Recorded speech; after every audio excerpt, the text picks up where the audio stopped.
Bonjour et j'espère que vous allez bien. Alors, dans cette vidéo, on va apprendre à exécuter un code. Quand on parle de exécuter un code, c'est simplement de lancer votre code. Donc, c'est le plus simple que vous pouvez comprendre.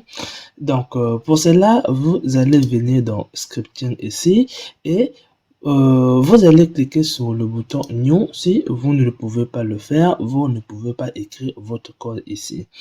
Alors, puisque on n'a pas encore vu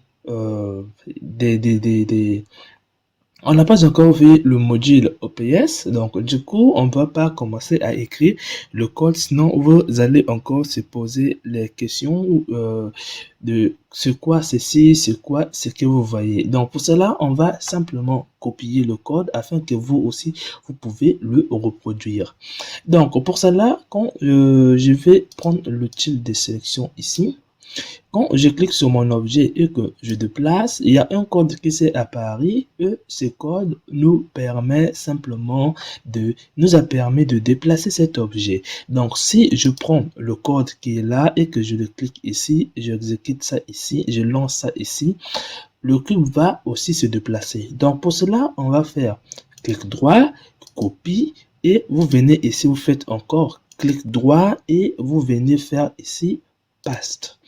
Vous allez cliquer sur OK et là, vous voyez bien que le code a bien marché. Donc, ça, c'est juste pour voir comment le code a fonctionné. Maintenant, si vous copiez le code qui est là en faisant clic droit et que vous venez ici, vous venez dans Edit, vous faites Paste, apparemment, tout le code ne s'affiche pas. Donc, vous allez cliquer ici. Et là, vous allez avoir tout votre code. Mais c'est en fait que lorsque le code arrive ici, au lieu que ça repart à la ligne, ça continue ici. Donc, voilà pourquoi on n'a pas vu ça. Alors, on essaie d'exécuter le code qu'on vient de prendre ici parce que là, ça a marché, mais est-ce que ici, ça va marcher? Et lorsque vous faites exécution, lorsque vous lancez, vous voyez bien qu'on a des erreurs. Donc, pour cela, ce qui veut dire que le code qu'on vient de faire ici ne peut pas marcher parce qu'il y a des choses qui manquent. Donc, pour cela, on va maintenant faire en sorte que ça marche. Donc, on va le supprimer. Vous allez copier votre code encore. Vous faites copier, mais cette fois-ci, avant de venir le mettre ici, il faut d'abord le mettre ici. C'est très important. Donc, vous allez faire CTRL V et vous faites OK. Le cube s'est bien déplacé. Et la commande, il y a une action qui s'est bien passée. Vous allez cliquer sur votre code. Vous allez venir dans console et vous copiez simplement tout le code. Et non ce qu'on voit ici, mais tout ce qui a permis de faire en sorte que ce code puisse fonctionner. Vous allez venir ici, vous faites CTRL V et là vous voyez bien que donc là on vient de faire ça deux fois, donc on va supprimer l'autre, on va faire seulement ça qui ressemble à ça. Donc on voit bien que ce qui manquait c'est ça. Donc pour les gens qui savent pas la programmation, on peut dire c'est tout, c'est ça, c'est tout ce que vous voyez en haut ici. Alors, vous allez pouvoir exécuter votre code et là, vous voyez bien, ça s'est déplacé. Mais, il y a des gens qui vont se poser la question, mais est-ce que à chaque fois que je veux écrire un code, il faut toujours venir le mettre ici ou il faut prendre le code ici, le faire passer ici et le faire passer encore ici? Non, non, non. C'était juste un moyen pour vous montrer comment exécuter un code. Sinon, moi, je pouvais vous écrire tous ici, mais ça va poser un peu de questionnement sur des gens. Donc, du coup, j'ai fait des choses qui sont faciles à faire.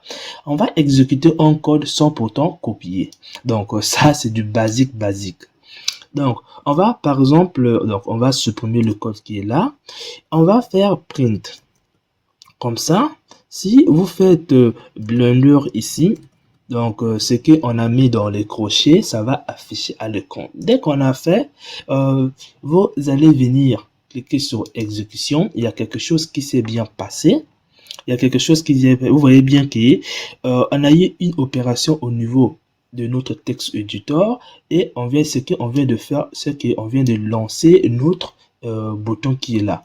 Mais ce n'est pas là notre problème. Le problème se trouve où se trouve le code qu'on vient de faire ici, où ça s'est passé le résultat.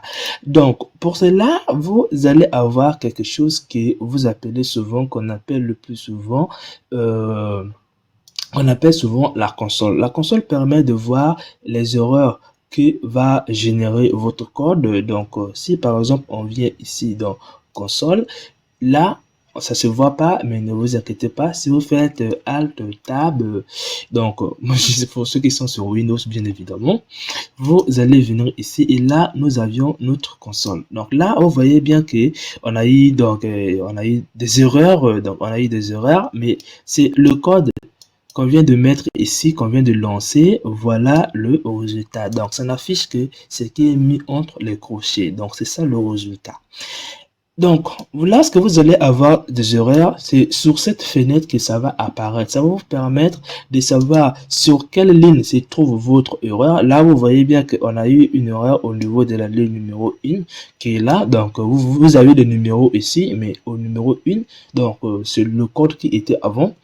Donc, vous allez avoir des lignes. Parfois, ça va même vous indiquer là où se trouve. Parfois, ça va vous indiquer la ligne et aussi au niveau de quelle position au-dessus se trouve la faute. Donc, j'espère que vous avez compris comment faire apparaître la console, comment exécuter votre code ou encore comment copier en exécutant aussi. Si vous copiez ici, c'est obligatoirement de le faire passer ici afin de récupérer tout le code. Donc, j'espère que cette vidéo vous a plu. On se retrouve maintenant dans la prochaine vidéo auquel on va maintenant commencer à bien manipuler la programmation. On se retrouve à la prochaine vidéo.